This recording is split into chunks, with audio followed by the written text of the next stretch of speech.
welcome to a new video. I hope you are having an amazing day, and this is part 1 of watercolors do's and don'ts, because there's a lot. But just before we get into it, I'm going to quickly go over the materials. I am using all 4 of my Winsor & Newton watercolor brushes, even though I'm only showing 3 here. My Thurwat brush in a size 2, my round brushes in the sizes 3 and 5, and my flat brush in the size 4. My Mart watercolor set, my medium-sized Chinese brush, and my Canson 300 GSM mixed media sketchbook. Okie dokie, so the left is what you don't want to do, and I am using a thin cartridge sketchbook for this page. And then the right is what you do want to do, and I will be using a watercolor sketchbook, and that is tip number 1. Use watercolor paper for watercolors, nice and simple. Watercolor paper is much more thicker, and so it can take up more water, which is ideal for this medium. And because of the water, your non-watercolor paper will more likely fray and be overworked. So the second don't is when you use too much water. Using too much water, like you can see me doing on the left, it is overworking the paper. It cannot absorb all the water you are giving it, and so it forms puddles on the surface. The page is clumping up with the damaged paper. On the right, it should be smooth, there is no puddling, and the paper is not drowning. Yay! So the third don't is not using enough water. Now if you want to do dry brushing, then this is what you want to do, and so on the left is what you do want to do. But if you are not doing dry brushing, then not enough water is a don't. I accidentally added the right amount of water on the left for the first go, so you can see what it should look like if you are using non-watercolor paper. Smooth-ish and slightly damaged paper. Okay, second round was a bit better. Without enough water, it creates more harsher strokes. Now, the fourth tip to bear in mind is to be aware that you have different shaped brushes, which means they can be used for different reasons. So I'll give a general run of what I use each brush for. This is not a strict list of what you can only use your brushes for. This is just the different ways I use the brushes, and just to show you how they can be used differently. So I'm going to start from left to right. My Chinese brush I use for dry brushing, as the bristles are more flexible, and I use it to paint larger surfaces as it is my largest watercolor brush, making it easier and quicker to paint large surfaces, making washes or strokes less streaky. My size 3 round brush is my thinnest and smallest brush, so I use this for finer details, and it's normally the last brush I use when I am painting something with detail. My size 4 flat brush I use for painting straight edges and flat washes. My size 5 round brush, the brush I use the most, I use for painting flowers, small to medium areas I want to paint. And then my last brush is my Thurwat brush, which I mostly use for washes. So now I'll demonstrate how I use some of my brushes. So for my Chinese brush, I'll show dry brushing, do and don't. On the left is wetting your brush too much to do dry brushing.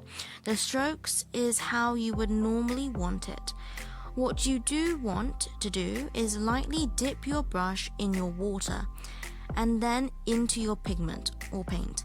Then onto your page to dry brush, and it should look something like this. If you still have too much water on your brush, you can dry it on a towel. With dry brushing, there should be thin strokes from the bristles that can be seen, which is good for adding a rougher texture. So I also use my Chinese brush for painting a large surface quickly and easily. I didn't paint a very large space as this is a brief demonstration, but you see where I'm getting at in comparison to the don't side, where I'm painting a larger area with my thinnest brush. It is more counterproductive time consuming and streaky, which also doesn't help if you have thin paper. What you do want to use thin brushes for is detail. Here I'll use how I use it for thin lines by having my brush more upright to take advantage of the fine brush.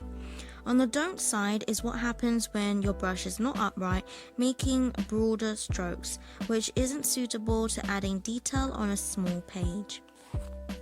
The next brush I'm demonstrating is the flat brush. For this, I drew out a square. On the left, I'm using a filbert brush. It is more time consuming to paint along straight edges. It's harder to get into the inner corners of the square without getting out the lines, and because you have to go back and forth, the page may appear streaky. On the right, using a flat brush makes it easier as the straight flat edge makes it easier to make straight strokes, so you don't have to be as careful.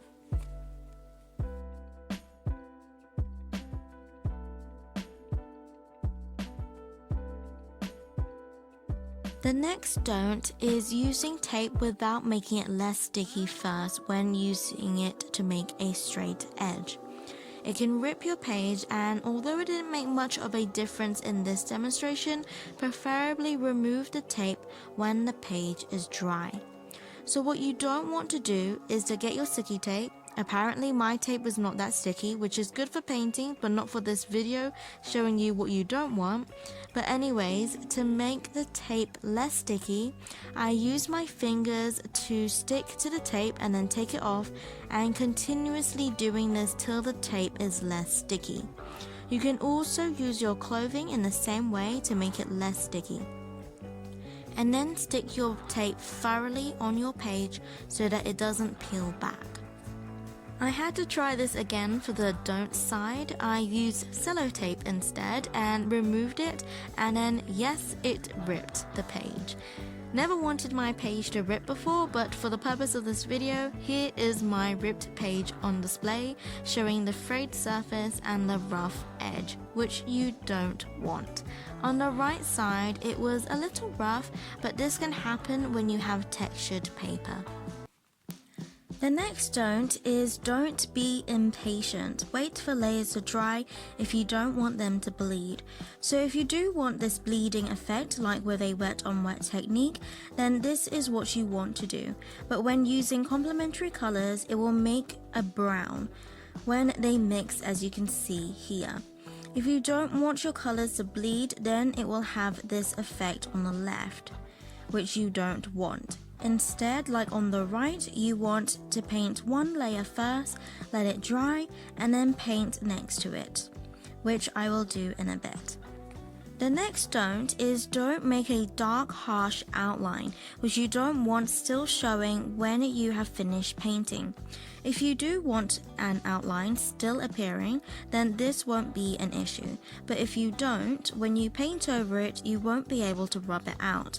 And if you try to, it will damage the page as well as the paint you just painted. On the right, the outline is very light, and so when you have painted, it's not very noticeable. Another solution is using water-soluble pencils, which means your outline will fade when you add water to it. And bear in mind, if you don't want the outline, use a water-soluble pencil the same color as your paint. Then I went to the dry blue square, and you can see there is no bleeding when I paint next to it. And they are two separate colors next to each other. And that is the end of part 1. I'll be showing the continuation of these watercolor do's and don'ts in the next week's video. So don't forget to like and subscribe to show your support. I would really appreciate it. And I'll be uploading every week. As always, God bless, and I'll see you later.